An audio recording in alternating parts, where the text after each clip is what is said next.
Dollar Tree always has such a great variety of Easter eggs, so I want to show you how you can use these in your Easter crafts and DIYs. I'm all about trying to use up things that I already have on hand, and I had these two chunky wood Easter eggs from the Dollar Tree, and I also had this little mini carton of eggs. These are just plastic, but you can see they have that nice speckling on them. Now, this year at the Dollar Tree, I did see that they're selling speckled eggs in a pack, so if you don't have this little mini carton like I do, you can always find this pack, or you can just paint them yourselves and just add some black speckles to other colors of Easter eggs.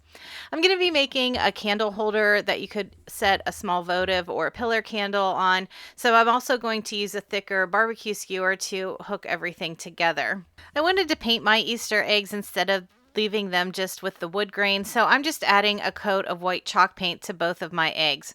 I also want to mention that if you don't have these eggs on hand, the Dollar Tree usually sells these wooden coasters or these wood slices, and you could use those in place of the wooden eggs for this project. After my paint was dry, I wanted to give my eggs that distressed look, so I'm using some tan color chalk paint, and I'm just going around the edges a little heavy and then a little bit lighter over the surface. I went to run that barbecue skewer through the center of my eggs, and these plastic eggs already have a hole in the bottom of them, but it wasn't quite big enough for my skewer.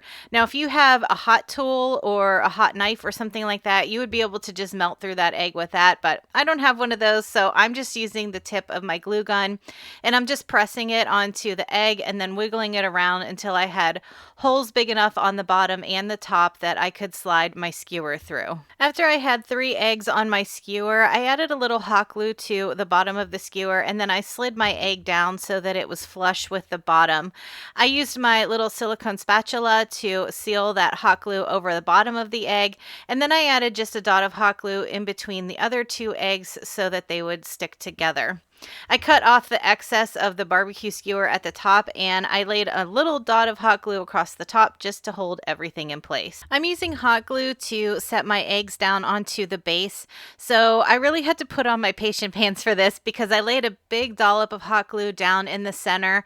I laid my Easter egg tower on top of that, and then I just kind of had to sit and wait because I needed that hot glue to really be set and cooled down before I moved on to anything else, because if it was even a little bit soft, my eggs would start to tilt over. Once I had those in place and I knew that they were secure, then I ran a lot of hot glue around the edges just to hold everything in place and make it nice and secure. To cover up that hot glue at the base of my eggs, I just used some berry garland that I already had on hand, and I twisted it around and wrapped it around the base.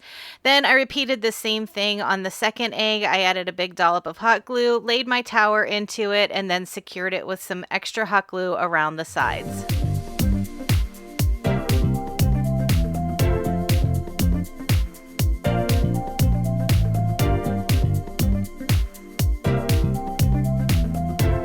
I recently bought my first sewing machine, and I wanted to try to recreate this egg-shaped pillow that I saw online.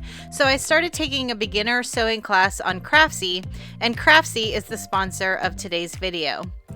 Craftsy is your online resource for all things creative. As a DIYer, I'm always excited to learn new skills. Craftsy offers more than 2,000 classes in a variety of topics such as sewing, quilting, crocheting, and what I'm interested in, sewing. I really enjoyed the class Sewing Essentials taught by Ashley Huff. It's been a long time since I've actually sat down at a sewing machine, so I really appreciated that Ashley started with the basics, such as what supplies you will need to get started, and she had a great walkthrough explaining what you need to know to understand your sewing machine. After taking the class, I felt confident that I could create a simple pillow using what I just learned. Craftsy classes are taught by talented and friendly experts. I appreciate that the classes are broken down into short, easy to follow lessons so I can learn at a pace that works for me. If you are looking for a new hobby or skill, Craftsy has over 20 categories of classes to fit any interest or skill level. If you want to join the creative community of Craftsy, the first 1,000 people to use my link in the description box below will get a full year of premium membership for just $1.49. This offer is valid for new members only. That's 1 full year of premium membership for just $1.49. I've enjoyed learning and exploring all that Craftsy has to offer, and I'm sure you will find lots of things that will interest you as well. Thank you again to Craftsy for sponsoring this video. I always enjoy making a wreath for my front door, and one thing that I can always find at the Dollar Tree are these wreath forms. They're a little on the small side. They're only about 9.8 inches, but they make for a really quick and easy project. I'm also going to be using some ribbon that I had on hand and some of these Easter eggs that look like they're covered in twine. I went to cover the wreath form first because this is just a green foam and I didn't want to be able to see that through my Easter eggs. So that's why I decided to use some of this ribbon. Now, you don't have to use ribbon. You could cover this whole thing with sheets of felt or any kind of fabric that you have in your stash. You could even take the time to wrap the whole thing in some nautical rope. I've done that before too. But one thing I like about the ribbon versus using the nautical rope is that it lays flat against the wreath form and it doesn't add bulk to my wreath. Now, even though this wreath form is foam, the hot glue won't damage it at all. So that's how I choose to put my ribbon on wreath forms like this. I just add a little hot glue at the start, and then once I'm finished wrapping the whole thing around, I just secure it with a little more hot glue. Now, I do want to give you a word of caution. These twine eggs do come on a skewer, and normally I just pop those out of the bottom, but you can see here when I went to pull that one out, it took some of the twine with it.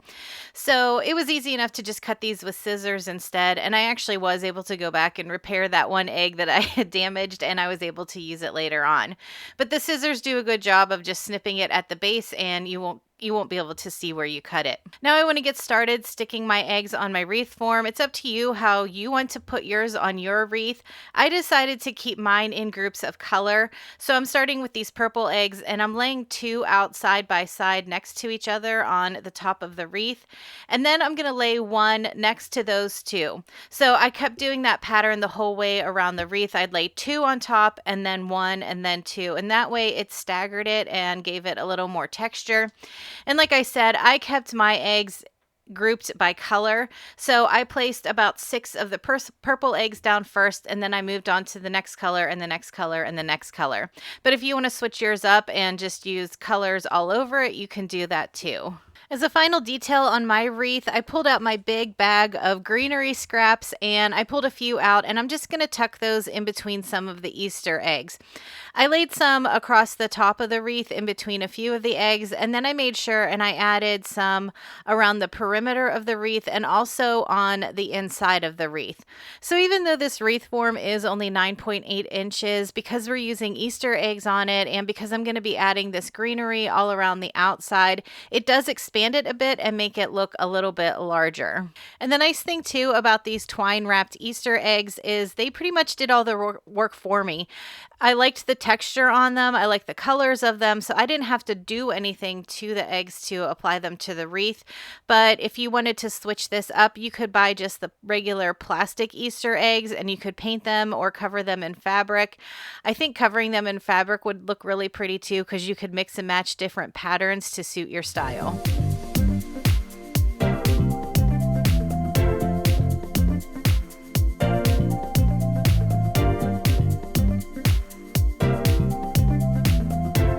I made this simple riser back in the summer, and I thought it would be fun to make another one using Easter eggs instead of wooden beads. I'm going to use some of those twine wrapped eggs again, and I'm also going to use 2 pieces of framed artwork that I found at the Dollar Tree, but you could use any kind of frame that you have around if you want to use canvas frames or even picture frames. I cut down 2 pieces of scrapbook paper to fit inside of both of my frames, but if you're not a paper crafter, you could use something else like these gift bags that I found at the Dollar Tree, or even some of their peel and stick wallpaper. Usually when I'm working with framed pieces like this, there's a way to take the backing out of the frame, but this one was permanently in there. There were no tabs that I could remove to take it out. So instead, I just cut my pieces down to fit, and I'm using a glue stick, and I'm just laying the pattern paper right inside of the frame. And then I took my bone folder and burnished it down to make sure that that paper was really adhered down well. Now, I did put paper inside of both of my frames, even though you're not really going to be able to see the one on the bottom. Just in case it peeked through those eggs a little bit, I wanted you to be able to see the same pattern. Now, because these frames are pretty smooth on the surface, I did take a nail file to the top of it to give it a little more grip so that when I hot glued my eggs onto it, they would have something to stick to. I just ran a thin bead of hot glue along the edge of the frame, and then I set my egg down inside of it. I tried to make sure that the frame was centered within the width of the egg so that only a little bit of the egg kind of stuck out through the front of the frame. Now, on this particular size of frame, I was able to fit 4 eggs across on the long side, and on my short sides I just spaced out 2 of my twine eggs. To finish off my riser, I just took a nail file to the bottom side of my second frame, and then I ran a bead of hot glue all along the edge and centered it on top of my Easter eggs. This craft project came together so quick and easy, so if you ever find yourself in a pinch but you really feel like crafting, try something like this, because I think this took me probably less than 10 minutes to put together.